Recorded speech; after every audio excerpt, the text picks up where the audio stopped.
আচলতে এইখিনি সময়ত একো কোৱাৰ মানসিকতা নাই, তথাপি জুবিন এটা নাম নহয়, জুবিন এটা যুগ। আৰু জুবিন দাক সকলোৱে ভাল পাইছিল, সৰু ল'ৰা ছোৱালীৰ পৰা জ্যেষ্ঠজনলৈ। সেইকাৰণে তেওঁৰ মৃত্যুত সকলোৱে মৰ্মাহিত হৈছে।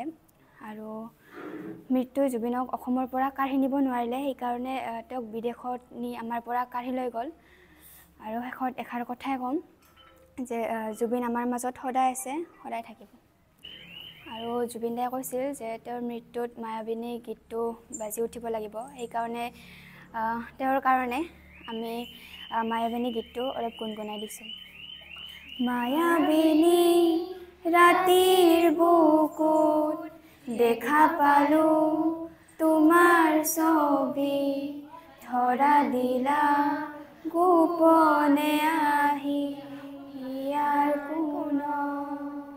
তুমি যে মোৰ শুকান মনৰ নিয়ৰৰে চেঁচা টোপাল, নামি অহা ৰ'দৰে মোৰ দেহৰ প্ৰতিপুৱা,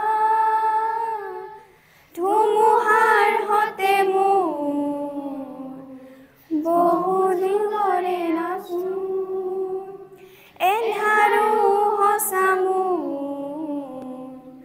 বহু দিনৰে আপোন, নিজানৰ গান মোৰ শেষ হ'ব ভাবোঁ তোমাৰ বুকুত। ৰাতিৰ বুকুত দেখা পালোঁ তোমাৰ ছবি, ধৰা দিলা গোপনে আহি ইয়াৰ কোনত।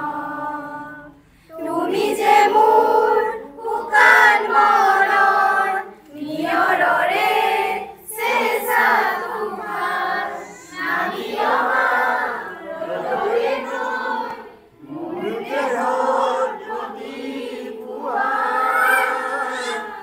ধুমুহাৰ সতে মোৰ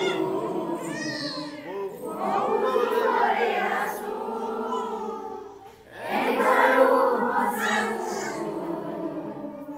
বহু দিনৰে আপোন, নিজানৰ গান মোৰ শেষ হ'ব ভাবোঁ তোমাৰ বুকুত।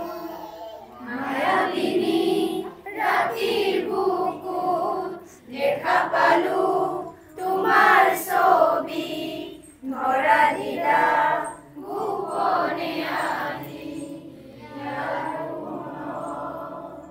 তুমি যে